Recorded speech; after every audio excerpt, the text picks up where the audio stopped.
बच्चों, मैंने पिछले वीडियो में आपसे कहा था कि हम बहुत जल्द 10वीं कक्षा से संबंधित व्याकरण का विश्लेषण करेंगे।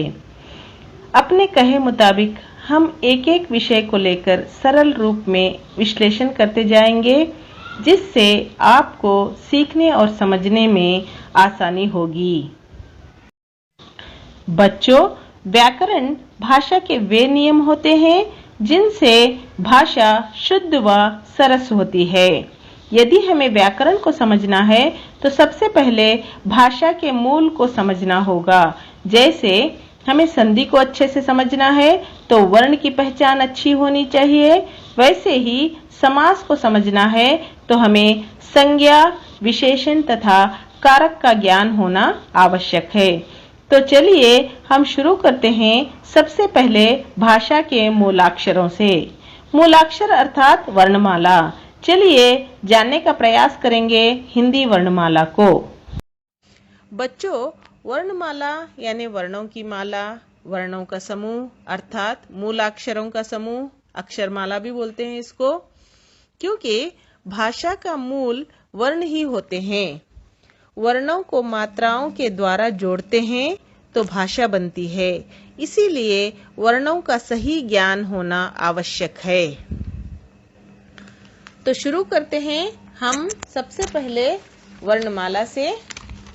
हिंदी वर्णमाला की संख्या है 44, स्वर 11, व्यंजन 33। तो स्वर देखते हैं हम लोग। स्वर हैं अ, आ, इ, ई, उ, ऊ, रू को री भी बोलते हैं, जिसे ऋषि बोलते हैं। रि, ए, आई, ओ, औ। ये 11 स्वर हैं। हाँ बच्चों, इसके साथ अम और आहा भी लिखा जाता है, तो वो स्वरों में गिने नहीं जाते। इन्हें योगवाहक कहते हैं या अयोगवाहक कहते हैं। विसर्ग और अनुस्वार भी कहते हैं, क्योंकि ये स्वरों और व्यंजनों के बीच की कड़ी है। जैसे हम अम कहते हैं तो आ और माँ की ध्वनि सुनाई देती है, और इनका मूल आ ही है। यानी आ बोलते बोलते हम अपना मुंह बंद करते हैं, आ अम आम, तो वो अम बनता है। वैसे ही आप आ का उच्चारण करते करते थोड़ी हवा ज्यादा छोड़ते हैं तो आहा होता है। तो इन्हें स्वरों में नहीं गिना जाता, क्योंकि इनका मूल आ स्वर ही होता है। तो स्वर बने 11, अम और आहा बने योगवाहक। अब देखते हैं व्यंजन। व्यंजनों की संख्या है 33। सबसे पहले हम वर्गीय व्यंजनों को देखेंगे। क, ख, ग, घ, ञ, च, छ, ज, झ, ञ, ट, ठ, ड, ढ, ण, त, थ, द, ध, न, प, फ, ब, भ, म। इसके बाद आएंगे अवर्गीय व्यंजन। य, र, ल, व, शे, श, स, ह। और भी 4 हम लोग संयुक्त व्यंजन लिखते हैं बच्चों, जैसे क्ष, त्र, ज्ञ, श्र। इन्हें भी हम वर्णमाला में नहीं गिनते, क्योंकि ये दो व्यंजनों के मिलने से बने हुए हैं। तो ये थी वर्णमाला की संख्या, यानी स्वर 11, व्यंजन 33। वर्णमाला की कुल संख्या है 44। बच्चों, हमने वर्णमाला सीख ली, तो अब वर्णमाला का वर्गीकरण देखेंगे हम थोड़ा, यानी वर्णमाला को और थोड़ा पहचानने की कोशिश करेंगे। सबसे पहले हम स्वरों का वर्गीकरण देखेंगे। स्वरों को हमने ह्रस्व स्वर और दीर्घ स्वर के नाम से वर्गीकृत किया है। ह्रस्व स्वर है अ, इ, उ, री, और दीर्घ स्वर है आ, ई, उ, ए, आई, ओ, औ। अब बचे अम और आहा, ये योगवाहक या अनुस्वार और विसर्ग कहलाएंगे। अब देखते हैं व्यंजनों का वर्गीकरण। तो हम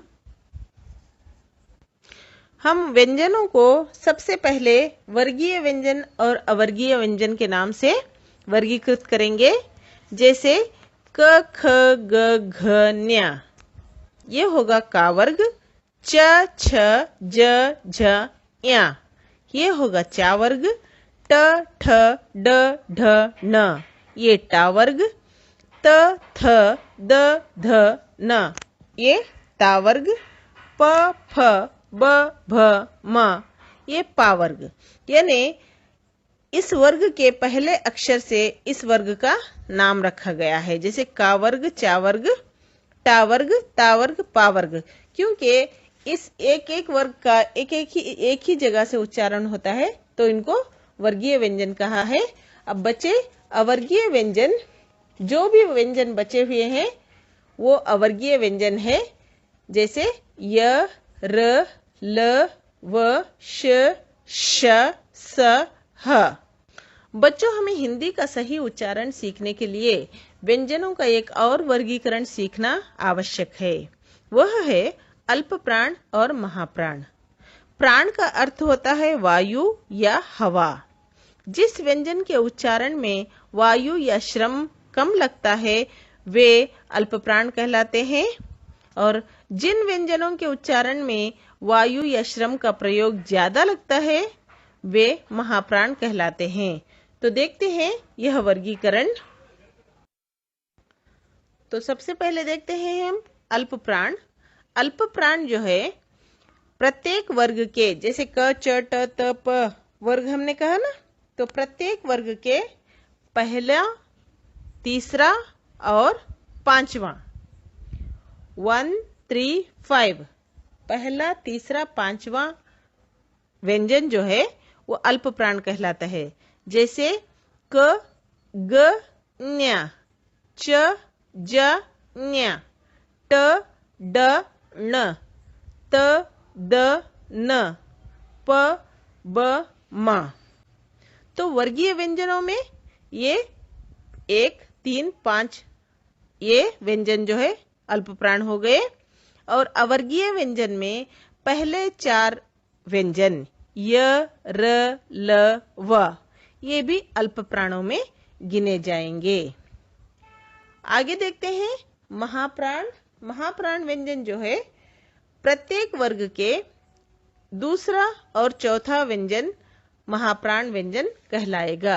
जैसे ख, घ, छ, झ, ठ, ढ, थ, ध, फ, भ।